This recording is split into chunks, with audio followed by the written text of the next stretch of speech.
ಇವತ್ತಿನ ವಿಷಯ ಬಹಳ ವಿಶೇಷವಾದಂತಹದ್ದು. ಜನ್ಮಾಂತರದ ಕಥೆಗಳು ಬರೀ ಕಾಲ್ಪನಿಕತೆಯೇ. ನೋಡಿ, ಎಷ್ಟೋ ಜನ ಗೊತ್ತಿದ್ರೂ ಕೂಡ ಅವ್ರ ಮನಸ್ಸಲ್ಲಿ ಏನಾಗ್ತಿದೆ ಅಂದರೆ, ಇವೆಲ್ಲ ಎಲ್ಲಿ ನಡೆಯುತ್ತೆ, ಜನ್ಮಾಂತರ ಅನ್ನೋದೊಂದು ಇದೆಯಾ ಇಲ್ಲ ಅಂತಂದ್ಬಿಟ್ಟು ಪ್ರತಿಯೊಬ್ಬರು ಕೂಡ ತಾರ್ಕಿಕವಾಗಿ ಒಬ್ಬರಿಗೆ ಒಬ್ಬರು ಆರ್ಗ್ಯೂ ಮಾಡ್ತಾ ಹೋಗ್ತಾ ಇರ್ತಾರೆ. ಇದೊಂದು ವಿವಾದಾತ್ಮಕವಾದಂತಹ ಒಂದು ವಿಷಯ ಆಗಿದೆ. ಯಾವುದು? ಜನ್ಮಾಂತರದ ಕಥೆಗಳು. ಎಷ್ಟೋ ಸತಿ ನಾವು ನಮ್ಮ ಸುತ್ತಮುತ್ತಲೂ ಕೂಡ ಜನ್ಮಾಂತರದ ಕಥೆಗಳನ್ನು ಕೇಳ್ತಾ ಹೋಗ್ತಾ ಇರ್ತೀವಿ, ಆದರೆ ಅದನ್ನು ನಾವು ನಂಬೋದಿಲ್ಲ. ಯಾಕೆ? ಮನುಷ್ಯ ಏನಾಗುತ್ತೆ ಅಂತಂದರೆ, ಕೆಲವೊಂದು ಸತ್ಯಗಳು ಅವನು ಮುಂದೆ ನಡೆದರೂ ಕೂಡ ಅವನದನ್ನು ಸೊಸೈಟಿಯ ಒಂದು ಜನರ ಮನ್ನಣೆಗೆ ಪಾತ್ರವಾಗಿಲ್ಲ ಅಂತ ಅಂದ್ಕೊಂಡು ಅದನ್ನು ಅವನು ವರ್ಗೀಕರಿಸಿ ನೆಗ್ಲೆಕ್ಟ್ ಮಾಡ್ತಾ ಇರ್ತಾನೆ ಬಂಧುಗಳೇ. ಅದಕ್ಕೇನು ಹೇಳ್ತೀವಿ? Past life, ಜನ್ಮಾಂತರ.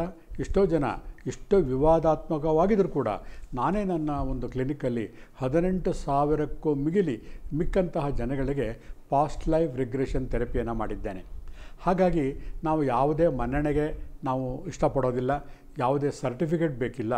ಆದರೆ ನಾವು ಎದೆತಟ್ಟಿ ಹೇಳಬಲ್ತೀವಿ, ಯಾವಾಗ ನಾವು ಪಾಸ್ಟ್ ಲೈಫ್ ಥೆರಪಿಯಿಂದ ನಾವು ಟ್ರೀಟ್ಮೆಂಟ್ ಕೊಡ್ತೀವೋ 100ಕ್ಕೆ 100ರಷ್ಟು ತೊಂದರೆಗಳನ್ನು ಗುಣಪಡಿಸಿದ್ದೇವೆ. ಯಾಕಂದರೆ ಯಾವುದೋ ವ್ಯಕ್ತಿ ಯಾವುದೋ ಒಬ್ಬ ಆರ್ಗ್ಯುಮೆಂಟ್ಗಾಗಲಿ ಒಂದು ಸ್ಟೇಜ್ ಪ್ರೋಗ್ರಾಮ್ಗಾಗಲಿ ಮಾತನಾಡುವುದಕ್ಕೂ ಪ್ರಾಕ್ಟಿಕಲ್ಲಾಗಿ ನಾವು ಅದನ್ನು ಮಾಡಿ ಅದರ ರಿಸಲ್ಟ್ಗಳನ್ನು ಫಲಿತಾಂಶಗಳನ್ನು ಕಂಡುಕೊಂಡಿರುವುದಕ್ಕೆ ಅಜಗಜಾಂತರ ವ್ಯತ್ಯಾಸ ಇದೆ. ಕೇವಲ ಪಾಠಗಳನ್ನು ಮಾಡದೆ ನನ್ನ ಕ್ಲಿನಿಕ್ನಲ್ಲಿ ಅದರ ಪ್ರಯೋಗಗಳನ್ನು ಮಾಡಿ ಫಲಿತಾಂಶವನ್ನು ಕಂಡುಹಿಡಿತಾ ಇದ್ದೀನಿ, ಮುಂದೆ ಕೂಡ ಕಂಡುಹಿಡಿತೀನಿ. ಅಷ್ಟು ಅದಮ್ಯ ವಿಶ್ವಾಸದೊಂದಿಗೆ ಅಷ್ಟು ಪ್ರೀತಿಯಿಂದ ಈ ಪಾಸ್ಟ್ ಲೈಫ್ ಥೆರಪಿಯನ್ನು ನಾನು ಇಷ್ಟಪಡ್ತಾ ಹೋಗ್ತಾ ಇದ್ದೀನಿ. ಅದಕ್ಕೇನು ಹೇಳ್ತೀವಿ? ಪೂರ್ವಜನ್ಮ ಚಿಕಿತ್ಸೆ ಅಂತ ಹೇಳ್ತೀವಿ. ನಮ್ಮ ಹಿಂದಿನ ಜೀವನದ ಅನುಭವಗಳನ್ನು ಪುನಃ ಅನುಭವಿಸುವ ಮೂಲಕ ತಮ್ಮ ಪ್ರಸ್ತುತ ಸಮಸ್ಯೆಗಳ ಮೂಲವನ್ನು ನಾವು ಹುಡುಕ್ತೀವಿ. ಅದು ಸಿಕ್ಕಿದ ತಕ್ಷಣವೇ ಯಾವುದೋ ಒಂದು ಮೆಥಡ್ ಇದೆ, ಆ ಮೆಥಡನ್ನು ನಾವು ಅಡಾಪ್ಟ್ ಮಾಡಿದಾಗ ಖಂಡಿತ ಆ ವ್ಯಕ್ತಿ ಗುಣ ಹೊಲ್ತಾನೆ. ಕೆಲವರು ಕೇಳ್ತಾರೆ, ಯಾವುದೋ ಒಂದು ಮೆಥಡಿಂದ ಒಂದು ಕಾಯಿಲೆಯನ್ನು ಗುಣ ಮಾಡಿದಾಗ, ಉದಾಹರಣೆಗೆ ಒಂದು ರೇಖಿ ಮೆಥಡು. ರೇಖಿ ತರಗತಿಗಳಲ್ಲಿ ನಾನು ಪಾಠ ಮಾಡುವಾಗ ಎಲ್ಲ ವಿದ್ಯಾರ್ಥಿಗಳು ಕೇಳುವಂತಹ ಪ್ರಶ್ನೆ ಇದೆ.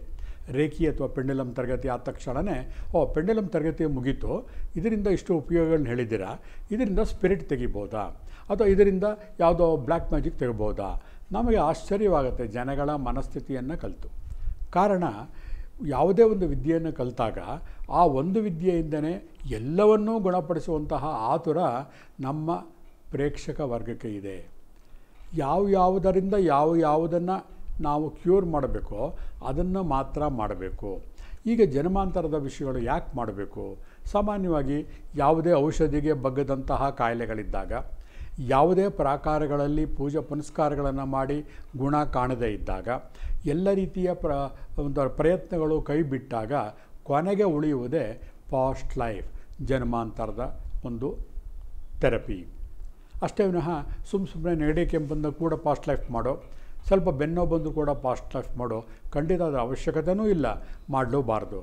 ನೀವು ನೋಡಿದ್ದೀರಾ, ಇವತ್ತೇ ಒಂದು ಮಾಡ್ರನ್ ಸೈನ್ಸಲ್ಲೇ ತೊಗೊಳ್ಳಿ, ಯಾವುದೋ ಒಬ್ಬ ಕಾರ್ಡಿಯಾಲಜಿಸ್ಟ್ ಹತ್ರ ಹೋಗ್ತೀರಾ, ಅಲ್ಲಿ ಹೋಗ್ಬಿಟ್ಟು ಕಿವಿ ನೋವ್ತಾ ಇದೆ ಅಂತಂದರೆ ಖಂಡಿತ ಅವ್ನು ಟ್ರೀಟ್ಮೆಂಟ್ ಕೊಡೋಲ್ಲ. ಅವನೇನು ಮಾಡ್ತಾನೆ? ENT ಸ್ಪೆಷಲಿಸ್ಟ್ ಹತ್ರ ಹೋಗಿ ಅಂತ ಹೇಳ್ತಾನೆ. ಅಥವಾ ಹೊಟ್ಟೆ ನೋವು, ಬೆನ್ನೋವು ಅಂತ ಹೇಳ್ತಾರೆ, ಒಂದು ಕಿಡ್ನಿ ಡಯಾಲಿಸಿಸ್ ಸೆಂಟರ್ ಹೋಗ್ತೀರಾ, ಅವರೇನು ಮಾಡ್ತಾರಲ್ಲಿ ಅದನ್ನೆಲ್ಲ ಚೆಕ್ ಮಾಡಿಬಿಟ್ಟು ಓಕೆ ಇಲ್ಲಿ ಅಡ್ಮಿಟ್ ಆಗಿ ಅಂತ ಹೇಳ್ತಾರೆ. ಅವ್ರ ಹತ್ರನೂ ಸ್ವಲ್ಪ ಎದೆನೋವು ಬರ್ತಾ ಇದೆ ಅಂದರೆ, ತಾಳಿ ನಿಮಗೆ ಒಬ್ಬ ಕಾರ್ಡಿಯಾಲಜಿಸ್ಟನ್ನು ನಾನು ರೆಫರ್ ಮಾಡ್ತೀನಿ ಅಥವಾ ಕರೆಸ್ತೀನಿ ಅಂತ ಹೇಳ್ತಾರೆ. ಪ್ರಸವ ವೇದನೆಗೆ ಅಡ್ಮಿಟ್ ಆಗಿರುವಂತಹ ಒಂದು ಹೆಣ್ಣು ಮಗು ಆಸ್ಪತ್ರೆಯಲ್ಲಿ ಇದ್ದರೂ ಕೂಡ ಬೇಕಾದ್ರೆ ನೋಡಿ ಅವ್ರ ಚಾರ್ಟ್ಗಳಲ್ಲಿ ಒಬ್ಬ ಕಾರ್ಡಿಯಾಲಜಿಸ್ಟ್ ಬಂದು ಅಟೆಂಡ್ ಮಾಡಿರ್ತಾನೆ, ಒಬ್ಬ ಡಯಟಿಷಿಯನ್ ಬಂದಿರ್ತಾರೆ, ಹೀಗೆ ಬೇರೆ ಬೇರೆ ಪ್ರಕಾರದ ಡಾಕ್ಟ್ರುಗಳು ಬಂದು ಅವರ ತಪಾಸಣೆಯನ್ನು ಮಾಡಿ ಔಷಧಿಗಳನ್ನು ಕೊಡ್ತಾರೆ. ಇದಕ್ಕೆ ಯಾಕೆ ಇವೆಲ್ಲ ನಾನು ವಿಶ್ಲೇಷಣೆಯನ್ನು ಹೇಳ್ತಾ ಇದ್ದೇನೆ ಅಂದರೆ, ಮಾನವ ದೇಹದ ಯಾವುದೇ ಭಾಗವನ್ನು ಕೂಡ ನಾವು ಹೊರಗಡೆಯಿಂದ ಮ್ಯಾನುಫ್ಯಾಕ್ಚರ್ ಮಾಡಿ ತಂದು ಸೇರಿಸಿಟ್ಟಿಲ್ಲ ಬಂಧುಗಳೇ. ಎಲ್ಲವೂ ಕೂಡ ತಾಯಿಯ ಗರ್ಭದಿಂದ ಹೊರಬಂದಾಗ ಹೇಗಿತ್ತೋ ಚಿಕ್ಕದಾಗಿದ್ದು ಬೆಳೀತಾ ದೊಡ್ಡದಾಗಿದೆ ವಿನಃ ಕಣ್ಣು ಕೈಗಳೇ ಬೇರೆ ಕಂಪನಿಯಿಂದ, ಕಾಲಗಳೇ ಬೇರೆ ಕಂಪನಿಯಿಂದ ನಾವು ಮ್ಯಾನುಫ್ಯಾಕ್ಚರ್ ಮಾಡಿ ಒಳಗೆ ತಂದಿಟ್ಟಿಲ್ಲ. ಅಂತ ಸಮಗ್ರವಾಗಿ ಒಂದು ಮನುಷ್ಯನ ದೇಹವನ್ನು ನೋಡಿದಾಗ ಅವನ ಯಾವುದೇ ತೊಂದರೆ, ಅಸಮತೋಲನಕ್ಕೆ ಯಾವುದೋ ಒಂದು ಕಾರಣ ಅಲ್ಲೇ ಇರುತ್ತೆ. ಅದರಲ್ಲಿ ಮುಖ್ಯವಾಗಿ ನಮ್ಮ ಪರ್ಯಾಯ ಚಿಕಿತ್ಸೆಗಳು, ಆಮೇಲೆ TCM ಟ್ರೆಡಿಷನಲ್ ಚೈನೀಸ್ ಮೆಥಡ್, ಸಾಂಪ್ರದಾಯಿಕ ಚೈನೀಸ್ ಸಂಪ್ರದಾಯ ಮತ್ತು ಹೋಮಿಯೋಪತಿ, ಅವು ಮೂರಲ್ಲಿ ಮಾತ್ರ ಜಾಸ್ತಿ ಇಡೀ ದೇಹವನ್ನು ಸಮಗ್ರವಾಗಿ ಅಧ್ಯಯನ ಮಾಡಿ ಸ್ವಲ್ಪ ಮಟ್ಟಿಗೆ ಆಯುರ್ವೇದಿಕಲ್ಲಿ ಮಾಡಿ ಔಷಧಿ ಕೊಡ್ತಾರೆ. ಅದು ಬಿಟ್ಟು ಬೇರೆ ಎಲ್ಲ ಪ್ರಕಾರಗಳಲ್ಲೂ ಕೂಡ ದೇಹದ ಬೇರೆ ಬೇರೆ ಭಾಗಗಳಿಗೆ ಬೇರೆ ಬೇರೆಯಂತಹ ಶಾಸ್ತ್ರಗಳಿವೆ. ಅದರ ಮುಖಾಂತರ ಅವರು ಔಷಧಿಗಳನ್ನು ಕೊಡ್ತಾ ಹೋಗ್ತಾರೆ. ಕೆಲವರು ಜನ್ಮಾಂತರದ್ದು ಒಂದು ಕತೆ ಅಂತ ಹೇಳ್ತಾರೆ, ಕೆಲವರು ಅದನ್ನು ಆಧ್ಯಾತ್ಮಿಕದ ಒಂದು ಯಾತ್ರೆ ಅಂತ ಹೇಳ್ತಾರೆ. ವೈಜ್ಞಾನಿಕ ಸಮುದಾಯದಲ್ಲಿ ಈ ಚಿಕಿತ್ಸೆಗೆ ಹೆಚ್ಚಿಗೆ ಮನ್ನಣೆಯನ್ನು ಕೊಡ್ತಾ ಇಲ್ಲ. ಹಾಗಾಗಿ ಇವತ್ತು ಏನಾಗ್ತಾ ಇದೆ, ಜನ್ಮಾಂತರದ ಒಂದು ಕತೆ ವಿಷಯ ಅಂತ ಹೇಳಿದಾಗ ಜನ ನಿರ್ಲಕ್ಷಿಸ್ತಾ ಇದ್ದಾರೆ ಅಥವಾ ಅದಕ್ಕೆ ಬೆಲೆನೇ ಕೊಡ್ತಾ ಇಲ್ಲ ಬಂಧುಗಳೇ. ಈ ಸಂದರ್ಭದಲ್ಲಿ ನಾವು ಎಲ್ಲರಿಗೂ ಹೇಳಲೇಬೇಕು, ಭಾರತಂತಹ ದೇಶದಲ್ಲಿ ಎಲ್ಲ ರೀತಿಯ ಜನಗಳು ಇರ್ತಾರೆ, ಎಲ್ಲ ರೀತಿಯ ಸಂಪ್ರದಾಯದ ಜನಗಳು ಇರ್ತಾರೆ. ಆದರೆ ಈ ಜನ್ಮಾಂತರಕ್ಕೆ ಸಂಬಂಧಪಟ್ಟಂಥ ವಿಷಯಗಳು ಇವೆಲ್ಲ ಭಾರತದಲ್ಲಿ ಜನ್ಯವಾದಂಥವು. ಆದರೆ ಇವತ್ತು ನಮ್ಮ ಜನಗಳ ನಿರ್ಲಕ್ಷ್ಯತೆಯಿಂದ ಈ ವಿಷಯವು ಬೇರೆ ದೇಶಕ್ಕೆ ಹೋಗಿ ಅಲ್ಲಿರುವಂತಹ ವಿಜ್ಞಾನಿಗಳಿರ್ಬೋದು, ಡಾಕ್ಟರ್ಗಳಿರ್ಬೋದು, ಇದರ ಬಗ್ಗೆ ರಿಸರ್ಚ್ಗಳನ್ನು ಮಾಡಿ ದೊಡ್ಡ ದೊಡ್ಡ ಪುಸ್ತಕಗಳನ್ನು ಪಬ್ಲಿಷ್ ಮಾಡಿ ಅವ್ರ ತರಬೇತಿ ಕೇಂದ್ರಗಳಲ್ಲಿ ಇದರ ಬಗ್ಗೆ ಟ್ರೈನಿಂಗ್ಗಳನ್ನು ಕೊಡ್ತಾ ಹೋಗ್ತಾ ಇದ್ದಾರೆ. ಇವತ್ತಿನ ವಿಷಯ ಜನ್ಮಾಂತರದ ಕಥೆಗಳು ಅಂತ ನಾನು ಹೇಳಿದ್ದೀನಿ, ಜನ್ಮಾಂತರದ ಥೆರಪಿಗಳು ಅಂತ ನಾನು ಹೇಳಿಲ್ಲ. ಯಾಕಂದರೆ ನಮ್ಮ ಕ್ಲಿನಿಕಲ್ಲಿ ಬರುವಂತಹ ಬಹುತೇಕ ವಿದ್ಯಾರ್ಥಿಗಳನ್ನು ನಾವು ಈ ಜನ್ಮಾಂತರದ ಒಂದು ಪ್ರೋಸೆಸ್ಸಿಂದನೇ ನಾನು ಟ್ರೀಟ್ಮೆಂಟ್ ಮಾಡಿದ್ದೀನಿ ಬಂಧುಗಳೇ. ಅದಕ್ಕೆ ನಾವು ಹೋಲಿಸ್ಟಿಕ್ ಹೀಲಿಂಗ್ ಅಂತ ಹೇಳ್ತೀವಿ. ಅಂದರೆ ಸಮಗ್ರವಾಗಿ ಒಬ್ಬ ವ್ಯಕ್ತಿಯ ಗುಣಗಳು, ಊಟ, ತಿಂಡಿ, ನಿದ್ದೆ ಹಾಗೆ, ಅವನ ಯೋಚನಾ ತರಂಗಗಳ ಹಾಗೆ ಎಲ್ಲವನ್ನು ಸಮಗ್ರವಾಗಿ ತೆಗೆದುಕೊಂಡು ಅವನಿಗೆ ಟ್ರೀಟ್ಮೆಂಟ್ ಕೊಡ್ತೀವಲ್ಲ, ಅದಕ್ಕೆ ಹೋಲಿಸ್ಟಿಕ್ ಹೀಲಿಂಗ್ ಅಂತ ಹೇಳ್ತೀವಿ. ಸೈಕಾಲಜಿ ಇರ್ಬೋದು, ಆಮೇಲೆ ಕೌನ್ಸಿಲಿಂಗ್ ಇರ್ಬೋದು, ಹಿಪ್ನೋಥೆರಪಿ ಇರ್ಬೋದು, ಎಲ್ಲವನ್ನೂ ಒಳಗೊಂಡಿರುವಂಥದ್ದು ಈ ಜನ್ಮಾಂತರದ ಕಥೆಗಳು. ಜನ್ಮಾಂತರದ ಕಥೆಗಳನ್ನು ಅನಲೈಸ್ ಮಾಡಿದಾಗ, ಜನ್ಮಾಂತರದ ಥೆರಪಿ ಕೊಟ್ಟಾಗ ಯಾವುದೇ ತೊಂದರೆ ಇದ್ದರೂ ಕೂಡ ಗುಣ ಆದಂತಹ ಉದಾಹರಣೆಗಳು 95%ರಷ್ಟಿದೆ. ಬರೀ ಇದು ಇಂಡಿಯಾದಲ್ಲಿ ಮಾತ್ರ ಅಲ್ಲ, America, India, Thailand, Brazil, European countries, UK ಇಲ್ಲೆಲ್ಲ ಕೂಡ ಸರ್ಟಿಫೈಡ್ ಹಿಪ್ನೋಥೆರಪಿಸ್ಟ್ಗಳಿದ್ದಾರೆ. ಅಮೇರಿಕಾದಲ್ಲಂತೂ ಹೆಜ್ಜೆಗೂ ಕೂಡ ಸರ್ಟಿಫೈಡ್ ಹಿಪ್ನೋಥೆರಪಿಸ್ಟ್ಗಳನ್ನ ನಾವು ನೋಡ್ಬೋದು. ಹಿಪ್ನೋಥೆರಪಿಸ್ಟ್ಗಳು ಏನು ಮಾಡ್ತಾರೆ, ಅವ್ರಿಗೇನು ಇಂಗ್ಲೀಷ್ ಮೆಡಿಸಿನ್ಗಳು ಗೊತ್ತಿಲ್ವಾ? ಗೊತ್ತಿರುತ್ತೆ, ಎಲ್ಲ ಗೊತ್ತಿರುತ್ತೆ. ಗೊತ್ತಿದ್ದರೂ ಕೂಡ ಈ ಒಂದು ಮನೋಲೋಕದ ಯಾತ್ರೆಯನ್ನು ಅವರು ಚೆನ್ನಾಗಿ ಅಭ್ಯಾಸ ಮಾಡಿರ್ತಾರೆ. ಹಾಗಾಗಿ ಒಬ್ಬ ಮನುಷ್ಯನ ಪಾಸ್ಟ್ ಲೈಫ್ ಅಲ್ಲಿಗೆ ತಗೊಂಡು ಹೋಗಿ ಆ ಒಂದು ಮಟ್ಟದಲ್ಲಿ ಅವನು ಅನುಭವಿಸಿದಂತಹ ತೊಂದರೆಗಳನ್ನು ಗಮನಿಸಿ ಅದಕ್ಕೆ ಬೇಕಾದಂತಹ ಒಂದು ಥೆರಪಿಯನ್ನು ಕೊಟ್ಟಾಗ ಮನುಷ್ಯ ಸಹಜೀವನದಲ್ಲಿ ಒಂಥರ ಎಲ್ಲ ರೀತಿಯಲ್ಲೂ ಒಂದಾಗಿರ್ತಾನೆ ಬಂಧುಗಳೇ. ಎಷ್ಟೋ ಸತಿ ಏನಾಗ್ತಿರುತ್ತೆ ಅಂತಂದರೆ, ಈ ಜನ್ಮದಲ್ಲಿ ಎಷ್ಟೋ ಜನಕ್ಕೆ ಯಾಕೆ ಹೆದರ್ತಾರೆ ಬರೋಕ್ಕೆ ಅಂತಂದರೆ, ಪಾಸ್ಟ್ ಲೈಫ್ ಹೋಗ್ಬಿಟ್ರೆ ನಾವು ಮಾಡಿರೋ ತಪ್ಪೆಲ್ಲ ಬೇರೆಯವ್ರಿಗೆ ಗೊತ್ತಾಗ್ಬಿಡುತ್ತೆ, ಅಥವಾ ಎಲ್ಲೋ ಒಂದು ಕೋಟಾ ನೋಟ್ ಒಂದಷ್ಟು ಇಟ್ಟಿರ್ತೀನಿ ಅದೆಲ್ಲ ಗೊತ್ತಾಗ್ಬಿಡುತ್ತೆ. ಹೀಗೆ ತಪ್ಪು ಕಲ್ಪನೆಗಳಿವೆ. ಹೆಣ್ಣು ಮಕ್ಕಳಲ್ಲಿ ಏನಾಗಿದೆ, ನಾವು ಯಾವುದೋ ವ್ಯಕ್ತಿ ಸಂಬಂಧವನ್ನು ಇಟ್ಕೊಂಡಿರ್ತೀನಿ, ಪಾಸ್ಟ್ ಲೈಫ್ ಥೆರಪಿ ಅಂದರೆ ಅದೆಲ್ಲ ಗೊತ್ತಾಗ್ಬಿಡುತ್ತೋ ಏನೋ, ಈ ರೀತಿಯ ಭಯ ಇರುತ್ತೆ. ಈ ಒಂದು ಆಂತರಿಕ ಭಯ, ಅರಿವಿನ ಕೊರತೆಯಿಂದ ನಮ್ಮ ಭಾರತದಲ್ಲಿ ಹಿಪ್ನೋಥೆರಪಿ ಅಷ್ಟು ಪ್ರವರ್ಧಮಾನಕ್ಕೆ ಬಂದಿರಲಿಲ್ಲ. ಆದರೆ ಈಗ ದೊಡ್ಡ ದೊಡ್ಡ ಆಸ್ಪತ್ರೆಗಳಲ್ಲೂ ಕೂಡ ಹಿಪ್ನೋಥೆರಪಿಯನ್ನು ಪ್ರಯೋಗಾಲಯದಲ್ಲಿ ಉಪಯೋಗಿಸ್ತಾ ಇದ್ದಾರೆ ಬಂಧುಗಳೇ. ಅದು ಅವರ ಒಂದು ಔಷಧಿಯಿಂದ ಕೊಡುವಂತಹ ಟ್ರೀಟ್ಮೆಂಟಿಗೆ ಸಹಚರ್ಯವಾಗಿ ಜೊತೆಯಾಗಿ ಮಾಡ್ತಾಯಿದ್ದಾರೆ. ಆದರೆ ನಾನು ಹೇಳ್ತಾ ಇರೋದು, ಇದೇ ಹಿಪ್ನೋಥೆರಪಿಯನ್ನು ಔಷಧಿ ರಹಿತವಾಗಿ ಕೂಡ ಇದರದ್ದೇ ಒಂದು ಮೆಥಡಿಂದ ಮಾಡಿದಾಗಲೂ ಕೂಡ ನಮಗೆ ಯಾವುದೇ ಔಷಧಿಯಿಂದ ಗುಣ ಕಾಣದ ಕಾಯಿಲೆಗಳು, ತೊಂದರೆಗಳು ಗುಣ ಆಗಿರುವಂತಹ ಉದಾಹರಣೆಗಳು ಸಾಕಷ್ಟಿವೆ. ಕೇಳ್ಬೋದು, ಹಾಗಾದರೆ ಬೇರೆ ಬೇರೆ ದೇಶಗಳಲ್ಲಿ ಇದರ ಬಗ್ಗೆ ಪುಸ್ತಕಗಳಿದೆಯಾ ಅಂತ. ನೀವು ಓದಿಲ್ಲ ಅಷ್ಟೇ, ಕೆಲವರಿಗೆ ಗೊತ್ತಿರದೆ. ಬ್ರೌನ್ ವೈಸ್ ಅಂತ ಒಬ್ಬ ಇದ್ದ, ಅವನು ಸೈಕೋಥೆರಪಿಸ್ಟ್. ಅವನು ಬುಕ್ ಬರೆದಿರೋಂತಹ ಮೆನಿ ಲೈವ್ಸ್ ಮೆನಿ ಮಾಸ್ಟರ್ಸ್ ಅಂತ ಒಂದು ಬುಕ್ಕಿದೆ. ಇಷ್ಟು ಚೆನ್ನಾಗಿದೆ ಅಂತಂದರೆ, ಆ ಬುಕ್ಕಲ್ಲಿ ಆ ಒಂದು ಆಥರ್ ಬರೆದಿರ್ತಾರೆ. ಆ ಬ್ರೌನ್ ವೈಸ್ ಒಬ್ಬ ಸೈಕೋಥೆರಪಿಸ್ಟು. ಅವನು ಕ್ಲಿನಿಕ್ಗೆ ಬಂದಂತಹ ಒಂದು ಹುಡುಗಿ ಟ್ರೀಟ್ ಮಾಡ್ತಾನೆ.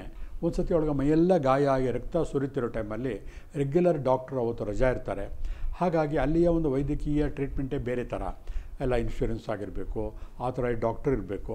ಅವತ್ತು ವಿಧಿ ಇಲ್ಲದೆ ಅವನು ಹೇಳ್ತಾನೆ, ನಾನು ಒಬ್ಬ ಸೈಕೋಥೆರಪಿಸ್ಟು, ನಾನು ಜಸ್ಟ್ ಪ್ರಯೋಗ ಮಾಡಿ ನೋಡೋಣ ಅಂತ. ಅವನು ಕರ್ಕೊಂಡೋಗಿ ಪಾಸ್ಟ್ ಲೈಫ್ ರೆಗ್ರೆಷನ್ ಮಾಡಿ ಅವನಿಗೆ ಜನ್ಮಕ್ಕೆ ಕರ್ಕೊಂಡೋಗಿ ಇವತ್ತಿನ ಘಟನೆಗೆ ಏನು ಕಾರಣ ಇರಬಹುದು ಅಂತ ವಿಶ್ಲೇಷಣೆ ಮಾಡಿ ತನ್ನದೇ ಆದಂತಹ ಒಂದು ರೀತಿಯಲ್ಲಿ ಒಂದು ತೀರ್ಪನ್ನು ಬರೆದು ಆ ಟ್ರೀಟ್ಮೆಂಟ್ ಕೊಟ್ಟಾಗ ಕೆಲವೇ ತಿಂಗಳುಗಳಲ್ಲಿ ಪೂರ್ಣವಾಗಿ ಅವಳು ಗುಣ ಹೊಂದ್ತಾಳೆ.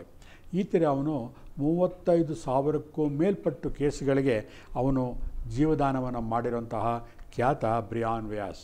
ಅವನ ಪುಸ್ತಕ ಮೆನಿ ಲೈವ್ಸ್ ಮೆನಿ ಮಾಸ್ಟರ್ಸ್. ಹಾಗೆಯೇ ಇನ್ನೊಬ್ಬ ಕಲರ್ಸ್ ಕ್ಯಾನಾನ್ ಅಂದ್ಬಿಟ್ಟು ಅವನು ಕ್ವಾಂಟಮ್ ಹೀಲಿಂಗ್ ಟೆಕ್ನಾಲಜಿ, ಅವನು ಅಂದರೆ ವೈಬ್ರೇಷನ್ ಥೆರಪಿ.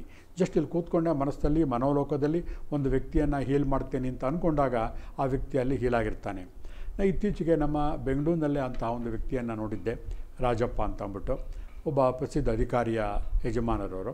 ಅವತ್ತು ಯಾವುದಾದ್ರು ತೊಂದರೆ ಹೇಳಿದಾಗ ಮಾನಸಿಕ ಅವತಾರ್ ಬಾಬಾನ ಮನಸ್ಸಲ್ಲಿ ಕಲ್ಪನೆ ಮಾಡಿಕೊಂಡು ನಿಮ್ಮ ಎಲ್ಲ ತೊಂದರೆಗಳನ್ನು ಕೂಡ ಬಾಬಾನ ಕಾಲಿಗೆ ಹಾಕಿ ಅವರ ಆಶೀರ್ವಾದ ನಿಮಗೆ ಸಿಗ್ತಾ ಇದೆ ಅಂತ ಒಂದು ಕಲ್ಪನೆಯನ್ನು ಮಾಡಿಕೊಂಡಾಗ ಎಷ್ಟು ತೀಕ್ಷ್ಣವಾಗಿ ಅವರು ಮಾನಸಿಕ ಶಕ್ತಿಯನ್ನು ಪ್ರಯೋಗ ಮಾಡ್ತಾಯಿದ್ದು ಅಂತಂದರೆ, ಕೆಲವೇ ಕ್ಷಣದಲ್ಲಿ ಯಾರು ನಿಮ್ಮ ಪ್ರಶ್ನೆಯನ್ನು ಕೇಳ್ಕೊಂಬಂದಿರ್ತಾರಲ್ಲ ತೊಂದರೆ, ಅವರಿಗೆ ಪರಿಹಾರವನ್ನು ಕಂಡಿದ್ದಾರೆ. ಅದು ಕಣ್ಣಾರೆ ನೋಡಿರುವಂತಹ ಘಟನೆ. ಹಾಗೆ ಸಾವಿರಾರು ಜನಗಳು ನಮ್ಮ ಕಣ್ಣು ಮುಂದೆ ಸಿಗ್ತಾರೆ. ಜೊತೆ ಇನ್ನೊಬ್ಬರು ಫಾರಿನ್ ಆಥರ್ ಮೆಚೈಲ್ ನ್ಯೂಟನ್ ಅಂತ ಅಂದ್ಬಿಟ್ಟು, ಅವನು journey of soul and destiny of soul, ಆತ್ಮದ ಒಂದು ನಡಿಗೆ ಅಂತಂದ್ಬಿಟ್ಟು ಒಂದು ಬರೆದಿದ್ದಾನೆ. ಹಾಗೆ ಆತ್ಮದ ಒಂದು ಗುರಿ, ಸೋಲಿಗೆ ಸಂಬಂಧಪಟ್ಟಿದ್ದು, ಅದು ಕೂಡ ಮಿಲಿಯನ್ ಗಟ್ಟಲೆ ಪುಸ್ತಕಗಳು ಸೇಲಾಗಿವೆ. ಹಾಗೆ ಕರೋಲ್ ಬಾವ್ಸನ್ ಅಂತ ಒಬ್ಬ ಲೇಡಿ, ಅವರೇನು ಮಾಡ್ತಾರೆ, past life regression therapy specialist ಅವರು ಬರೆದಿರುವಂತಹ ಬರೀ ಮಕ್ಕಳ ಬಗ್ಗೆನೇ ಅವರು ಬರೆದಿದ್ದಾರೆ. ಚಿಲ್ಡ್ರನ್ಸ್ ಪಾಸ್ಟ್ ಲೈಫ್ ಬುಕ್ ಅಂದ್ಬಿಟ್ಟು, ಮಕ್ಕಳಲ್ಲಿ ಏನು ಬದಲಾವಣೆಗಳನ್ನು ನಾವು ಕಾಣಿಸ್ತೀವಿ ಚಿಕ್ಕ ಮಕ್ಕಳಲ್ಲಿ, ಅದು ಕೂಡ ಅವ್ರ ದಾಖಲೆಗಳ ಸಮೇತ ಮಾಡಿ ಸಾಕಷ್ಟು ಜನಕ್ಕೆ ದಾರಿಯನ್ನು ತೋರಿಸಿದ್ದಾರೆ ಬಂಧುಗಳೇ. ನಾವು ಹೇಳ್ತೀವಿ ನಮ್ಮ ಹಳ್ಳಿಗಳಲ್ಲಿ ಪುಟ್ಟ ಮಕ್ಕಳು ಮಲ್ಕೊಂಡಿದ್ದಾಗ ಕೈಗಳನ್ನು ಫೋಲ್ಡ್ ಮಾಡಿದ್ದಾಗ ಹೋದ ಜನ್ಮದಲ್ಲಿ ಮಣ್ಣು ಹೊತ್ತಾಗ್ತಾ ಇದ್ದ, ಏನೋ ಕೆಲಸ ಮಾಡ್ತಾಯಿದ್ದ, ಇನ್ನೂ ಬಿಟ್ಟಿಲ್ಲ ಅವನು, ಅದಕ್ಕೆ ಹಾಗೆ ಇಟ್ಕೊಂಡಿದ್ದಾನೆ ಅಂತ ಹೇಳ್ತೀವಿ. ಅಥವಾ ಮಗು ನಗ್ತಾ ಇದ್ದರೆ ಯಾರ್ತನೋ ಮಾತಾಡ್ತಾ ಇದ್ದ ಅಂತ ಹೇಳ್ತೀವಿ. ಇವೆಲ್ಲ ತಮಾಷೆ ಅಲ್ಲ, ನಿಜವಾಗ್ಲೂ ಜೋಕ್ ಕೂಡ ಅಲ್ಲ, ಇದು ನಿಜವಾದ ಸತ್ಯ. ಜನ್ಮಾಂತರದಲ್ಲಿ ಇನ್ನೂ ಕೂಡ ಕೆಲವು ವಿಷಯಗಳು ಟ್ರಾನ್ಸ್ಫಾರ್ಮ್ ಆಗದೇ ಇದ್ದಾಗ, ಹೇಗೆ ನಾವು ಕಂಪ್ಯೂಟ್ರಲ್ಲಿ ಪೆನ್ ಡ್ರೈವಿಂದ ಇನ್ನೊಂದು ಪೆನ್ ಡ್ರೈವ್ಗೆ ವಿಷಯಗಳು ವರ್ಗಾವಣೆ ಆಗ್ತಾ ಇರುತ್ತೋ, ಆ ರೀತಿ ನಮ್ಮ ಮೈಂಡಿಗೆ, ಆ ಮಗುವಿನ ಮೈಂಡಿಗೆ ಜನ್ಮಾಂತರದ ವಿಷಯಗಳು ವರ್ಗಾವಣೆ ಆಗ್ತಿರುವಾಗ ಕೆಲವೊಂದು ವಿಭಿನ್ನ ನರತಂತುಗಳಲ್ಲಿ ಕೆಲವೊಂದು ಪ್ರಕ್ರಿಯೆಗಳು ಲೇಟ್ ಆದಾಗ ಈ ರೀತಿ ಲೇಟಾಗಿ ನಮ್ಮ ಗಮನಕ್ಕೆ ಬರ್ತಾ ಹೋಗ್ತಾ ಇರುತ್ತೆ ಬಂಧುಗಳಿಗೆ. ಇನ್ನೊಬ್ಬ ಆಥರ್ ಹ್ಯಾನ್ಸ್ ಡೆನ್ಸನ್ ಅಂತಂದ್ಬಿಟ್ಟು ಒಬ್ಬ ಡಚ್ ಕಂಪನಿಯ ಸೈಕೋಥೆರಪಿಸ್ಟ್, ಅವನೊಂದು ಬುಕ್ ಬರೆದಿದ್ದಾನೆ, ಎಕ್ಸ್ಪ್ಲೋರಿಂಗ್ ರೀಇನ್ಕಾರ್ನೇಷನ್. ಇವೆಲ್ಲ ಯಾಕೆ ಹೇಳ್ತಾ ಇದ್ದೀನಿ ಅಂತಂದರೆ, ಈ ವಸ್ತು ಅನಾಥವಲ್ಲ. ಸಾಕಷ್ಟು ಜನ ಪ್ರಸಿದ್ಧ ಲೇಖಕರುಗಳು ಕೂಡ ತಮ್ಮ ಡಾಕ್ಟ್ರುಗಳನ್ನೇ ತಮ್ಮ ಒಂದು ಅನುಭವದಿಂದ ಬರೆದಿರುವಂತಹ ಪುಸ್ತಕಗಳು. ಎಕ್ಸ್ಪ್ಲೋರಿಂಗ್ ದಿ ರೀಇನ್ಕಾರ್ನೇಷನ್ ಅಂದರೆ ಪುನರ್ಜನ್ಮವನ್ನು ಹೇಗೆ ಮತ್ತೆ ನವೀಕರಿಸಬಹುದು ಅನ್ನೋರ ಬಗ್ಗೆ ಅವರು ಬರೆದಿದ್ದಾರೆ. ಹಾಗೆ ಮಿರಾ ಕೆಲ್ಲರ್ ಅಂತ ಅಂದ್ಬಿಟ್ಟು ಥೆರಪಿಸ್ಟು, ಬಿಯಾಂಡ್ ಪಾಸ್ಟ್ ಲೈಫ್ ಅಂದರೆ ನಮ್ಮ ಹಳೆಯ ಜೀವನದ ಹಿಂದೆ ಹೇಗಿತ್ತು ಅದನ್ನು ಕೂಡ ಬರೆದಿದ್ದಾರೆ ಬುಕ್ಕಲ್ಲಿ. ಒಂದೊಂದು ಪುಸ್ತಕಗಳು ಕೂಡ ಮಾಸ್ಟರ್ ಪೀಸ್. ಕೇವಲ ನಾವು ಪಬ್ಲಿಷ್ ಮಾಡಿದಾಗ 100-200 ಪುಸ್ತಕಗಳು ವ್ಯಾಪಾರ ಆಗ್ಬೋದು, ಆದರೆ ಈ ಪುಸ್ತಕಗಳು ಎಲ್ಲವೂ ಕೂಡ ಮಿಲಿಯನ್ ಗಟ್ಟಲೆ ದಾಟಿದೆ. ಅಂದರೆ ಲೆಕ್ಕ ಹಾಕಿ ಎಷ್ಟು ಜನ ಅನುಯಾಯಿಗಳಿದ್ದಾರೆ, ಎಷ್ಟು ಜನ ಆಸಕ್ತರಿದ್ದಾರೆ, ಎಷ್ಟು ಜನಕ್ಕೆ ಇದರ ಬಗ್ಗೆ ನಂಬಿಕೆ ಇದೆ. ಯಾವ ಸರ್ಕಾರದ ಸರ್ಟಿಫಿಕೇಷನ್ ಆಗಲಿ, ಯಾವುದು ಸರ್ಕಾರದ ಮಾನ್ಯತೆ ಆಗಲಿ, ಇದರ ಮುಂದೆ ಯಾವುದೂ ಇಲ್ಲ ಬಂಧುಗಳೇ. ಹಾಗೆ ಡೆನಿಸ್ ಲಿನ್ ಅಂತ ಒಬ್ಬ ಹೀಲರು, ಅವನು ಬರೆದಿರುವ ಪುಸ್ತಕ past life and present miracle. ಅಂದರೆ ಹೋದ ಜನ್ಮದಲ್ಲಿ ನಡೆದಂತಹ ಘಟನೆಗಳು ಈ ಜನ್ಮದಲ್ಲಿ ಏನು ಕೌತುಕವನ್ನು ಹುಟ್ಟಾಕ್ತಾ ಇದೆ. ಎಷ್ಟೋ ಜನಗಳಲ್ಲಿ ಈ ಜನ್ಮದಲ್ಲಿ ಓದಿರೋದಿಲ್ಲ, ಬರೆದಿರೋದಿಲ್ಲ, ಆರಾಮಕ್ಕೆ. ಇವಾಗ ಫಾರ್ ಎಕ್ಸಾಂಪಲ್ ನಮ್ಮ ಕನ್ನಡದ ಮೇರು ನಟ ರಾಜ್ಕುಮಾರ್ ಹೆಚ್ಚಿಗೆ ಓದಿಲ್ಲ, 3-4ನೇ ತರಗತಿ, ಆದರೆ ಅದಮ್ಯವಾದಂತಹ ಸಿರಿ ಸಂಪತ್ತು, ಒಳ್ಳೆಯ ವಾಗ್ಝರಿ, ಇದು ಕಂಠದಾನ, ಹಾಡಿರ್ಬೋದು, ಅವನು ಮಾತಾಡುವಂತಹ ಶೈಲಿ, ಅವನ ಸೌಂದರ್ಯ, ಅವನ ಜನಾನುರಾಗ, ಅವನು ಮಾತನಾಡುವ ವೈಖರಿ, ಅದಕ್ಕೆ ಯಾವುದೂ ಎಣೆಯೇ ಇಲ್ಲ. ಯಾವ ಇನ್ಸ್ಟಿಟ್ಯೂಷನ್ನಲ್ಲಿ ಅವರು ಕಲ್ತರ, ನೇರವಾಗಿ ನಾವು ಹೇಳ್ಬೋದು ಇದು ಜನ್ಮಾಂತರದ ಒಂದು ಟ್ರಾನ್ಸ್ಫಾರ್ಮರ್. ಅದಕ್ಕೆ ಈ ಜನ್ಮದ ಯಾವುದೇ ತರಬೇತಿಗಳು ಕೂಡ ಬೇಕಾಗಿಲ್ಲ. ಹಾಗಾಗಿ ಜನ್ಮಾಂತರಗಳು ಕೂಡ ನಮ್ಮ ಕಣ್ಣು ಮುಂದೆ ನಡೀತಾ ಇದ್ದರೂ ಕೂಡ ಅದನ್ನು ನಾವು ಕಾಣದೆ ಕುರುಡರಾಗಿದ್ದೇವೆ ಬಂಧುಗಳೇ. ಇನ್ನೊಂದು ಆ್ಯಂಡಿ ಟ್ಯಾಂಬ್ಲಿಯಾನ್ ಅಂತ ಒಬ್ಬ ಇದ್ದಾನೆ, ಅವನು ಕೂಡ ಥೆರಪಿಸ್ಟೇನೆ. ಅವನು ಬರೆದಿರೋದು healing the eternal soul and exploring the eternal soul. ಅಂದರೆ ನಮ್ಮ ಈ ಆತ್ಮವನ್ನು ಹೇಗೆ ಹೀಲ್ ಮಾಡೋದು, ಹೀಲ್ನ ಸೋಲ್ ಮಾಡೋದು. ಇನ್ನೊಂದು ಪದ ಇದೆ, ಈಗಿನ ಲೇಟೆಸ್ಟ್ ಹುಡುಗಿಯರು ಉಪಯೋಗಿಸ್ತಾ ಇರ್ತಾರೆ. ಮದುವೆಗೆ ಹುಡುಗ ಗಂಡು ಸಿಗದೇ ಇದ್ದಾಗ I am searching for my soul mate ಅಂತ ಹೇಳ್ತಾರೆ. ಅಂದರೆ ನನಗೆ ಸೋಲ್ಗೆ ಒಂದು ಮೇಟ್ ಫ್ರೆಂಡ್ ಇರ್ತಾನೆ, ಅವನು ನನ್ನ ಮನಸ್ಸನ್ನು ಅರ್ಥ ಮಾಡ್ಕೊಳ್ಳುವಂತಹ ವ್ಯಕ್ತಿ, ಅವನು ಹುಡುಕ್ತಾ ಇದ್ದೀನಿ ಅಂತ ಹೇಳ್ತಾರೆ. ಅದು ಎಷ್ಟು ಸತ್ಯ ಅಂತಂದರೆ ಸೋಲ್ಮೇಟ್ ಅಂದರೆ ನಮ್ಮ ಒಂದು ಮೆಂಟಲ್ಲಿನ ಒಂದು ಫ್ರೇಮ್, ಆ ವ್ಯಕ್ತಿಯ ಒಂದು ಮೆಂಟಲ್ ಫ್ರೇಮ್ ಎರಡೂ ಕೂಡ ಒಂದೇ ಥರ ಆಗಿರುತ್ತೆ. ನನ್ನ ಕಷ್ಟ ಕಾರ್ಪಣ್ಯಗಳಿಗೆ ಆ ವ್ಯಕ್ತಿ ಸ್ಪಂದಿಸ್ತಾನೆ. ಅಷ್ಟೇ ಅಲ್ಲ, ನನಗೆ ಕೇರಿಂಗ್ ಮಾಡ್ತಾನೆ. ಅಲ್ಲಿ ಬರೀ ವ್ಯಾವಹಾರಿಕ ಜ್ಞಾನ ಇರೋದಿಲ್ಲ, ಬರೀ ಪ್ರೇಮ ಇರೋದಿಲ್ಲ, ಪ್ರೀತಿ ಕೂಡ ಇರುತ್ತೆ. ಅದೇ ಸೋಲ್ಮೇಟ್ನ ಒಂದು ಗುಣ. ಹಾಗೆ ಜಾನ್ ಡಿ ಮೆಜರ್ ಅಂತಂದ್ಬಿಟ್ಟು, your soul remembers past life class to current life melodies. ನಿಮ್ಮ ಆತ್ಮವು ಹಳೆಯ ಜನ್ಮದ ತೊಂದರೆಗೆ ಈಗಿನ ಜನ್ಮದ ತೊಂದರೆಗೂ ತಾಳೆ ಹಾಕುತ್ತೆ ಅಂತ. ನೋಡಿ, ಎಲ್ಲ ಕಡೆ ಕೂಡ ನಾನು ಏನು 10 ಪುಸ್ತಕ ಹೇಳ್ತಾ ಇದ್ದೀನಲ್ಲ, ಎಲ್ಲವೂ ಕೂಡ ಏನು ಹೇಳ್ತಾ ಇದೆ ಅಂತಂದರೆ, ನಮ್ಮ ಪಾಸ್ಟ್ ಲೈಫ್, ಹಳೆಯ ಜನ್ಮಾಂತರದ ನೆನಪುಗಳು ಸತ್ಯ ಇರ್ಬೋದು. ಯಾವುದೇ ಒಂದು ವಿವಾದಾತ್ಮಕ ವಿಷಯವಾಗಿದ್ದರೂ ಕೂಡ ತರ್ಕಕ್ಕೆ ಸಿಗದ ವಿಷಯಗಳು ಈ ಪ್ರಪಂಚದಲ್ಲಿ ಕೋಟಿಗಳಿವೆ. ಜನ್ಮಾಂತರ ಒಂದೇ ಅಲ್ಲ, ಎಷ್ಟೋ ವಿಷಯಗಳಿಗೆ ನಾವು ಸಾಬೀತು ಮಾಡೋಕ್ಕೆ ಆಗೋದಿಲ್ಲ. ಉದಾಹರಣೆಗೆ ನಾವು ಉಸಿರಾಡುವ ಗಾಳಿ, ಅದನ್ನು ತೋರಿಸು ಅಂದರೆ ಸಾಧ್ಯನೇ ಇಲ್ಲ. ಆದರೆ ಇಲ್ಲ ಅನ್ನೋಕ್ಕೆ ಹೇಳೋಕ್ಕಾಗತ್ತಾ? ಇಲ್ಲ, ಎಲ್ಲೋ ಒಂದು ಕಡೆ ಅದನ್ನು ಒಪ್ಕೋತೀವಿ. ಹಾಗೆ ವಿವರಿಸಲಾಗದಂತಹ, ವೈಜ್ಞಾನಿಕ ಅನ್ವೇಷಣೆಗಳಿಗೆ ಹಿಡಿತಕ್ಕೆ ಸಿಕ್ಕದಂತಹ ವಿಷಯಗಳು ಈ ಪ್ರಪಂಚದಲ್ಲಿ ಕೋಟಿಗಳಿವೆ. ಅದರಲ್ಲಿ ಬಹಳ ಮುಖ್ಯವಾದುದು ಅಂದರೆ ಜನ್ಮಾಂತರಯಾನ. ನಾವು ಕೆಲವೊಂದು ಟೆಕ್ನಿಕ್ಗಳನ್ನು ಉಪಯೋಗಿಸಿ ಆ ಒಂದು ಪೇಷಂಟ್ಗಳನ್ನು ಜನ್ಮಾಂತರ ಯಾನಕ್ಕೂ ಕೂಡ ತೊಗೊಂಡು ಹೋಗ್ಬೋದು. ಹಾಗನ್ಬಿಟ್ಟು ಎಲ್ಲರನ್ನ ಜನ್ಮಾಂತರ ಯಾನಕ್ಕೆ ಮಾಡೋಕ್ಕೆ ಆಗೋದಿಲ್ಲ. ಕಾರಣ, ಅವರ ಒಂದು ಮನಸ್ಥಿತಿ ಮೃದುವಾಗಿ ಮಗುವಿನ ಥರ ಇದ್ದಾಗ ಮಾತ್ರ ಆಗ ಸ್ಪಂದಿಸಿ ಅವರಿಂದ ನಾವು ವಿಷಯವನ್ನು ಗ್ರಹಿಸಿ ಅವರ ಜನ್ಮಾಂತರದ ವಿಷಯಗಳನ್ನು ನಾವು ಗ್ರಹಿಸಬಹುದು ಬಂಧುಗಳೇ. ಆದರೆ ಕೆಲವೊಂದು ಬಲಿತಂತಹ ಮನಸ್ಸು, ಬಲಿತಂತಹ ದೇಹ, ಕಷ್ಟ ಸುಖಗಳನ್ನು ನೋಡಿ ಕಲ್ಲಾಗಿರುವಂತಹ ಮನಸ್ಸುಗಳ ಮೇಲೆ ಈ ಒಂದು ಯಾನ ಕೆಲಸ ಮಾಡುವುದಿಲ್ಲ. ಅಂತಹ ಸಂದರ್ಭದಲ್ಲಿ ನಾವು ರಿಮೋಟ್ಗಳನ್ನು ಯೂಸ್ ಮಾಡ್ತೀವಿ. ಯಾವುದೋ ಒಂದು ವ್ಯಕ್ತಿ ಜನ್ಮಾಂತರದ ಯಾನಕ್ಕೆ ಸ್ಪಂದಿಸುವುದಿಲ್ಲ ಅಂತ ಗೊತ್ತಾದಾಗ ಕೆಲವೊಂದು ಸ್ಪಂದಿಸುವಂತಹ ವ್ಯಕ್ತಿಗಳನ್ನೇ ಆಯ್ಕೆ ಮಾಡಿಕೊಂಡು ಅವರ ಮುಖಾಂತರ ಇವರ ಫೋಟೋಗಳನ್ನು ಅಥವಾ ವ್ಯಕ್ತಿಗಳನ್ನು ತೋರಿಸಿ ನಾವು ಜನ್ಮಾಂತರದ ವಿಷಯಗಳನ್ನು ಗ್ರಹಿಸ್ಬೋದು. ಹೌದು, ಈ ಜನ್ಮಾಂತರದ ವಿಷಯಗಳನ್ನು ತೊಗೊಂಡು ಏನು ಮಾಡಬೇಕು? ಯಾವತ್ತೋ ಜನ್ಮದಲ್ಲಿ ಎಲ್ಲೋ ಆಗಿದೆಯೋ ಬಿಟ್ಟಿದೆಯೋ ನಮಗೆ ಗೊತ್ತಿಲ್ಲ. ಅದೊಂದು ಉಪಯೋಗ ಇದೆಯಾ? ಖಂಡಿತ ಇದೆ. ಯಾಕಂದರೆ ಯಾವುದೇ ತೊಂದರೆ ಬಂದಾಗ ಕೈಕಟ್ಟಿ ಕೂರುವುದಕ್ಕಿಂತ ಯಾವುದೋ ಒಂದು ಪ್ರಯತ್ನ ಲೇಸು ಅಲ್ವಾ? ಹಾಗಾಗಿ ಆ ವಸ್ತುವನ್ನು, ಆ ವ್ಯಕ್ತಿಯನ್ನು ಕಳ್ಕೊಂಡವ್ರಿಗೆ ಗೊತ್ತಿರುತ್ತೆ ಆ ನೋವು. ಸಪೋಸ್ ಈಗ ಯಾವುದೋ ಒಂದು 30-40 ವರ್ಷದ ವ್ಯಕ್ತಿ ಯಾವುದೋ ಒಂದು ಮಾನಸಿಕ ತೊಂದರೆಯಿಂದ ಒದ್ದಾಡ್ತಾ ಇರ್ತಾನೆ. ಅವನಿಗೇನೋ 80-90 ಆಗಿದ್ದರೆ ಜೀವನದ ಎಲ್ಲ ಕಷ್ಟ ಸುಖಗಳನ್ನು ನೋಡಿದ್ದಾನೆ ಅಂತ ಹೇಳಿ ನಾವು ಸುಮ್ಮನಾಗ್ಬಿಡ್ಬೋದು. ಆದರೆ ಕೇವಲ 30-40 ವರ್ಷ, ಇನ್ನು ಮದುವೆನೂ ಆಗಿಲ್ಲ, ಪ್ರಪಂಚವನ್ನೇ ನೋಡಿರೋದಿಲ್ಲ, ಅಂತಹ ವ್ಯಕ್ತಿ ಸಾಯುವ ಮಟ್ಟಕ್ಕೆ ಹೋಗ್ತಾ ಇದ್ದಾನೆ ಅಂತಂದಾಗ ನಮಗೆ ದುಃಖವಾಗುತ್ತೆ. ಅಂತಹ ಸಂದರ್ಭದಲ್ಲಿ ಈ ಜನ್ಮಾಂತರ ಯಾನ ಇಂಥಗಳನ್ನು ಪ್ರಯೋಗ ಮಾಡಿದಾಗ ಖಂಡಿತ ನಮಗೆ ಅದರ ಫಲಿತಾಂಶ ಸಿಗುತ್ತೆ ಬಂಧುಗಳೇ. ಎಷ್ಟೋ ಜನ ನಮ್ಮ ಕ್ಲಿನಿಕ್ಗಳಿಗೆ ಬರ್ತಾ ಇರ್ತಾರೆ. ಇತ್ತೀಚೆಗೆ ಬಂದಂತಹ ಒಂದು ವ್ಯಕ್ತಿಯಲ್ಲಿ ಪದೇ ಕೆಟ್ಟ ಮಾತುಗಳು ಬರ್ತಾ ಇರುತ್ತೆ. ಏನು ಮಾಡಿದ್ರು ಕೂಡ ಅವರೊಬ್ಬರು ಟೀಚರು, ಏನೇ ಮಾಡಿದ್ರು ಕೂಡ ಅವರಿಗೆ ಅದರಿಂದ ಪರಿಹಾರ ಬರ್ತಾ ಇಲ್ಲ. ಆದರೆ ನಮಗೆ ಗೊತ್ತು ಇದು ಜನ್ಮಾಂತರ ಯಾನಕ್ಕೆ ಕರ್ಕೊಂಡು ಹೋದಾಗ ಖಂಡಿತ ಗುಣ ಆಗ್ತಾರೆ. ಯಾವುದೇ ಥೆರಪಿ ಮಾಡ್ದೇ ಒಂದು ಆಲ್ಟರ್ ಸ್ಟೇಟ್ ಆಫ್ ಮೈಂಡ್ಗೆ ಜನ್ಮಾಂತರ ಯಾನವನ್ನು ಮಾಡಿಸಿದಾಗ ಆ ಜನ್ಮಾಂತರ ಯಾನ ಮಾಡಿದ್ರೆ ಸಾಕು, ಎಷ್ಟೋ ಪ್ರಾಬ್ಲಮ್ಗಳು ಸಾಲ್ವ್ ಆಗ್ತಾ ಹೋಗ್ತಾ ಇರುತ್ತೆ. ಆದರೆ ಇದಕ್ಕೆ ಬೇಕಾಗಿರೋ ಅವಶ್ಯಕತೆಗಳು ಅಂತಂದರೆ ಆ ವ್ಯಕ್ತಿ ಒಂದು 5, 6, 10 ಸೆಟ್ಟಿಂಗ್ಗಳು ಬರಬೇಕು, ಆ ಟ್ರೀಟ್ಮೆಂಟ್ ತೊಗೋಬೇಕು, ಅವರಿಗೆ ಆ ಸಮಯ ಲಭ್ಯತೆ ಇರಬೇಕು. ಹಾಗೆಲ್ಲ ಇದ್ದಾಗ ಮಾತ್ರ ಈ ಒಂದು ಚಿಕಿತ್ಸೆ ಫಲಪ್ರದವಾಗುತ್ತೆ ಬಂಧುಗಳೇ. ಜನ್ಮಾಂತರ ಕಥೆಗಳು ಖಂಡಿತ ಕಾಲ್ಪನಿಕ ಅಲ್ಲ. ಯಾವುದೇ ನಮ್ಮ ಪುರಾಣ ಪುಣ್ಯ ಕಥೆಗಳನ್ನು ಓದಿದಾಗಲೂ ಕೂಡ ಗೊತ್ತಾಗ್ತಾ ಇರುತ್ತೆ, ಅಲ್ಲೂ ಕೂಡ ಈ ಜನ್ಮಾಂತರದ ವಿಷಯಗಳು ಬರುತ್ತೆ. ಯಾವುದಕ್ಕೆ ಬಹಳ ಮುಖ್ಯವಾಗಿ ತಗೊಳ್ಳಿ, 10 ಜನ ಇದಿದೆ, ಯಾವುದೋ ನಮ್ಮ ಲೋಕದಲ್ಲಿ ದೊಡ್ಡ ದೊಡ್ಡ ದೇವರುಗಳ ಜನ್ಮಾಂತರಗಳ ಕಥೆಗಳು ಬರುತ್ತೆ, ನಮಗೆ ಹೇಳ್ತಾ ಇರ್ತೀವಿ.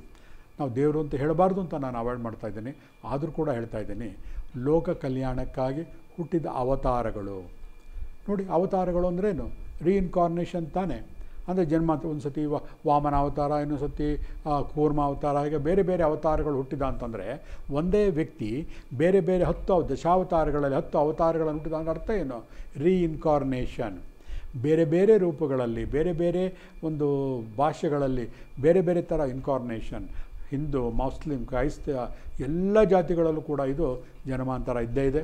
ಕೆಲವೊಂದು ರಾಜಕೀಯ ಪ್ರಭಾವ ಪ್ರೇರಿತರಾಗಿ ನಾವು ಜನ್ಮಾಂತರ ನಂಬಲ್ಲ ಅಂತ ಹೇಳ್ತಾರೆ. ಆದರೂ ಕೂಡ ಹಾಸು ಹೊಕ್ಕಾಗಿದೆ. ನಮ್ಮ ಉದ್ದೇಶ ಆರೋಗ್ಯವನ್ನು ಸುಧಾರಿಸುವುದು. ಯಾವುದೇ ಜನ ಇರಲಿ, ಯಾವುದೇ ಒಂದು ಪಂಗಡವಿರಲಿ, ಪ್ರತಿಯೊಬ್ಬರನ್ನು ಕೂಡ ನಾವು ಈ ಚಿಕಿತ್ಸೆಗೆ ಒಳಪಡಿಸಿದಲ್ಲಿ ಖಂಡಿತ ಅವರ ಆರೋಗ್ಯ ಸುಧಾರಣೆ ಆಗುತ್ತೆ ಬಂಧುಗಳೇ. ಅಷ್ಟೇ ಅಲ್ಲ, ಜನ್ಮಾಂತರ ಕಥೆ ಇದೆಯಲ್ಲ, ಕೇಳ್ತಾ ಕೇಳ್ತಾ ಮೈ ನವಿರೇಳಿಸುತ್ತೆ. ಎಷ್ಟೋ ಸತಿ ನಾವು ಹಿಂದೆ ಕೇಳಿದಂಥ 1962 1962ರಲ್ಲಿ ಡೆಲ್ಲಿನಲ್ಲಿ ಒಂದು ಹಿಂದೂ ಗಲಾಟೆ ಆಗ್ತಾಯಿತ್ತು. ಆಗಿನ ಕಾಲದಲ್ಲಿ ಹಿಂದಿ ರಾಷ್ಟ್ರಭಾಷೆಯಾಗಿ ಹೇರಬೇಕು ಅಂತ ಆಗ ನಡೆದಂತಹ ಒಂದು ಘಟನೆ ದಿ ವೀಕ್ ಮ್ಯಾಗ್ಝಿನ್ನಲ್ಲಿ ಇದು ಆರ್ಟಿಕಲ್ ಕೂಡ ಪಬ್ಲಿಷ್ ಆಗಿತ್ತು. ಆವಾಗ ಒಂದು ವ್ಯಕ್ತಿ ಡೆಲ್ಲಿಗೆ ಒಂದು 40-50 ಕಿಲೋಮೀಟರ್ ದೂರದಲ್ಲಿರುವಂತಹ ಒಂದು ಹಳ್ಳಿಯಲ್ಲಿ ಒಂದು ಡಾಕ್ಟರ್ ಶಾಪ್ಗೆ ಹೋಗ್ತಾನೆ. ಅಲ್ಲಿ ಜ್ವರ ಬಂದು ಬಡಬಡಿಸ್ತಾ ಇರ್ತಾನೆ. ಆವಾಗ ಯಾರೋ ಒಬ್ಬ ಡಾಕ್ಟ್ರ್ ಹೇಳ್ತಾರೆ, ಏನೋ ಬರೀ ನನ್ನ ಹೆಂಡತಿ ಹತ್ತಿರದ ಇಲ್ಲೆಲ್ಲೋ ಇದರಿಗೆಲ್ಲ ಮಾತಾಡ್ತಾ ಇದ್ದಾನೆ, ಹುಡುಗ ಬರೀ 6 ವರ್ಷದವನು, ಅವನ ಹೆಂಡತಿ ಎಲ್ಲಿರ್ತಾಳೆ, ಅವ್ನಿಗೆ ಇಂಜೆಕ್ಷನ್ ಕೊಡಿ ಅಂತ ಕೇಳ್ತಾರೆ. ಆದರೆ ಮತ್ತೊಬ್ಬ ಡಾಕ್ಟ್ರ್ ಹೇಳ್ತಾರೆ, ಅವರು ಸೈಕೋಥೆರಪಿಸ್ಟು, ಇಲ್ಲ ಅವ್ನು ಹೇಳೋದ್ರಲ್ಲಿ ಏನೋ ಸತ್ಯ ಇರ್ಬೋದು, ಇದನ್ನೇ ನಾವು ಪರೀಕ್ಷೆ ಮಾಡೋಣ ಅಂದ್ಬಿಟ್ಟು ಒಂದು ಟೀಮ್ ಆಫ್ ಡಾಕ್ಟರ್ಸು ಪಂಗಡ ಮಾಡಿಕೊಂಡು ಆ ದೂರದ ಹಳ್ಳಿಗೆ ಹೋಗ್ತಾರೆ. ಹೋಗಿ ನೋಡಿದ್ರೆ ಆಶ್ಚರ್ಯ ಕಾದಿರುತ್ತೆ. ಆ ಊರಿನಲ್ಲಿ ಒಬ್ಬಳು ಉಮಾ ಅಂತ ಒಂದು ವ್ಯಕ್ತಿ ಇರ್ತಾಳೆ. ಅವಳು ಹೇಳ್ತಾಳೆ, ಹೌದು 6 ವರ್ಷಗಳ ಹಿಂದೆ ನನ್ನ ಗಂಡ ಈ ಹಿಂದಿಯ ಒಂದು ಗಲಾಟೆಯಲ್ಲಿ ಫೈರಿಂಗ್ ಆದಾಗ ಸತ್ತೋಗಿರ್ತಾನೆ. ಇನ್ನೂ ಆಶ್ಚರ್ಯದ ಸಂಗತಿ ಅಂದರೆ ಆ ಫೈರಿಂಗ್ ಆದಾಗ ತಲೆಗೆ ಬುಲೆಟ್ ಬಂದು ಈ ಕಡೆಯಿಂದ ಬುಲೆಟ್ ಬಂದಿರುತ್ತೆ. ಈ ಹೊಸ ಜನ್ಮದಲ್ಲಿ ಹುಡುಗಿರುವಂಥ ಹುಡುಗನೇ ಆ ವ್ಯಕ್ತಿಯ ಜನ್ಮಾಂತರದ ವ್ಯಕ್ತಿತ್ವ. ಈ ಮನುಷ್ಯಗೆ MRI ಸ್ಕ್ಯಾನ್ ಮಾಡಿದಾಗ ತಲೆಯಲ್ಲಿ ಆ ಮಾರ್ಕ್ಗಳು ಕಾಣುತ್ತೆ ತಲೆಯಲ್ಲಿ. ಎಷ್ಟು ಆಶ್ಚರ್ಯ ನೋಡಿ. ಆ ಹುಡುಗ ಹೇಳ್ತಾನೆ, ಇವಳೇ ನನ್ನ ಹೆಂಡತಿ. ಅವ್ನಿಗೇನಾಗಿರುತ್ತೆ, ಹಳೆಯ ಜನ್ಮದ ನೆನಪು ಮಾಸಿರೋದಿಲ್ಲ. ಸಾಮಾನ್ಯವಾಗಿ ಹೊರಟೋಗ್ಬಿಡುತ್ತೆ ಎಲ್ರಿಗೂ ಕೂಡ. ಕೆಲವರಿಗೆ ಅದೃಷ್ಟವಶಾತ್ ಅಥವಾ ದುರದೃಷ್ಟವಶಾತ್ ಹಾಗೆ ಕ್ಯಾರಿ ಫಾರ್ವರ್ಡ್ ಆಗಿರುತ್ತೆ. ಆ ಸುರೇಶ್ ಅನ್ನೋ ಈಗ ಚಿಕ್ಕ ಹುಡುಗನಾಗಿ ಹುಟ್ಟಿರ್ತಾನೆ. ಅವನ ಹೆಂಡತಿ 40-50 ವರ್ಷದವಳು ಅಲ್ಲಿರ್ತಾಳೆ. ಕೊನೆಗೆ ಡಾಕ್ಟರ್ಗೆ ಬೇರೆ ಒಂದು ತೀರ್ಮಾನವನ್ನು ತೊಗೊಂಡು ಇಂಜೆಕ್ಷನ್ ಕೊಟ್ಟು ಹಳೆಯ ನೆನಪನ್ನು ಅಳಿಸಿ ಹಾಕಿದರು. ಅದು ಬೇರೆ ವಿಷಯ. ಆದರೆ ಜನ್ಮಾಂತರಗಳು ಇದೆ ಅನ್ನೋಕ್ಕೆ ಇವೆಲ್ಲ ಒಂದು ಸಾಕ್ಷಿ. ಎಷ್ಟೋ ವಿಷಯಗಳಲ್ಲಿ ನಮ್ಮ ಭಾರತದಲ್ಲಿ ಎಷ್ಟು ಜನ ಅದರ ಬಗ್ಗೆ ಆಸಕ್ತಿಯನ್ನು ತೋರಿಸ್ತಾರೋ ಅಷ್ಟೇ ವಿರೋಧಾಭಾಸವನ್ನು ತೋರಿಸ್ತಾರೆ.